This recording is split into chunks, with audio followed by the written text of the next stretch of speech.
नमस्कार दोस्तों आज की वीडियो में मैं आपको गंगा नदी के बारे में बताने वाला हूँ। गंगा नदी की उत्पत्ति कैसे हुई, गंगा नदी कहाँ से निकलती है और कहाँ जाकर समाप्त हो जाती है, गंगा नदी कितने राज्यों से होकर गुजरती है, गंगा नदी की लंबाई कितनी है, यह सभी जानकारी मैं आपको इस वीडियो में देने वाला हूँ। मैं हूँ कुलदीप सिंह और आप देख रहे हैं आपका अपना यूट्यूब चैनल जीके राइट। तो चलिए दोस्तों शुरुआत करते हैं। दोस्तों इससे पहले मैं आपको एक बात और कहूँगा, यदि आप भारत की महत्वपूर्ण नदियों के बारे में जानना चाहते हैं तो मैंने आई बटन में लिंक दे दिया है, वहां जाकर आप भारत की महत्वपूर्ण नदियों की लंबाई के बारे में जान सकते हैं। और एक हमारी वेबसाइट भी है gkrite.com, उसका लिंक मैंने डिस्क्रिप्शन में दे दिया है, वहां से जाकर भी आप सारी जानकारी प्राप्त कर सकते हैं। अब हम चलते हैं अपने टॉपिक पर। सबसे पहले मैं आपको बता दूं कि गंगा नदी की उत्पत्ति कैसे हुई। दोस्तों उत्तराखंड में गौमुख से गंगा की उत्पत्ति हुई। शास्त्रों के अनुसार गंगा जी जो है वह स्वर्ग की एक पवित्र नदी है जो भागीरथ जी की घोर तपस्या से धरती पर आई।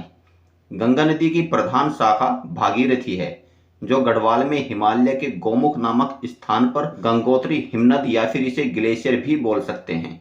तो गंगोत्री हिमनद से गंगा नदी निकलती है।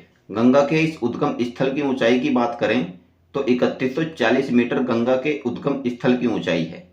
यहाँ गंगा जी को समर्पित एक मंदिर है गंगोत्री तीर्थ। शहर से 19 किलोमीटर उत्तर की ओर 3892 मीटर की ऊंचाई पर यह हिमनद का मुख है जिसे गोमुख के नाम से जाना जाता है। कहा जाता है कि गंगोत्री हिमनद जहाँ से गंगा का उद्गम स्थान है वह गाय के मुंह के आकार का है, इसलिए इसे गोमुख के नाम से भी जाना जाता है।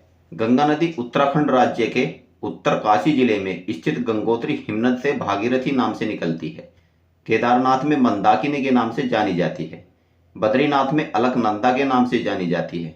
गंगा नदी देवप्रयाग, ऋषिकेश, हरिद्वार से होते हुए उत्तराखंड में 110 किलोमीटर बहती है। इसके बाद गंगा नदी उत्तर प्रदेश राज्य के 28 जिलों से होकर बहती है। गंगा में उत्तर प्रदेश जिला बिजनौर से और लगभग 1450 किलोमीटर का सफर तय करती है और प्रयागराज में त्रिवेणी संगम पर गंगा यमुना से मिल जाती है। इसके बाद गंगा नदी बिहार के 12 जिलों से होकर गुजरती है। बिहार में गंगा बक्सर के चौसा में प्रवेश करती है और कटिहार जिले के राज्य को छोड़ती है। इस पूरे क्रम में गंगा प्रदेश के करीब 445 किलोमीटर का सफर तय करती है। बिहार के भागलपुर के बाद गंगा नदी झारखंड राज्य के साहेबगंज और राजमहल इलाके को छूती हुई पश्चिम बंगाल में प्रवेश कर जाती है। इस पूरे क्रम में झारखंड राज्य में करीब 83 किलोमीटर का सफर तय करती है। पश्चिम बंगाल के मुर्शिदाबाद जिले के गिरिया स्थान के पास गंगा नदी दो शाखाओं में विभाजित हो जाती है, भागीरथी और पद्या। भागीरथी नदी गिरिया से दक्षिण की ओर बहने लगती है जबकि पद्या नदी दक्षिण पूर्व की ओर बहती फर्रक्का बैराज से छनते हुए बांग्लादेश में प्रवेश करती है। यहाँ से गंगा का डेल्टाई भाग शुरू हो जाता है। पश्चिम बंगाल में गंगा नदी लगभग 437 किलोमीटर का सफर तय करती है और फिर बंगाल की खाड़ी में जाकर मिल जाती है। गंगा नदी बंगाल की खाड़ी में जिस स्थान पर जाकर मिलती है उस स्थान को गंगा सागर कहा जाता है। गंगा नदी की लंबाई की बात करें तो गंगा नदी की कुल लंबाई 2525 किलोमीटर है और यदि मील की बात करें तो गंगा नदी की लंबाई 1569 मील है। दोस्तों यदि यह जानकारी आपको अच्छी लगी तो वीडियो को लाइक और शेयर जरूर करें और हमारे यूट्यूब चैनल जी के राइट को सब्सक्राइब कर दें।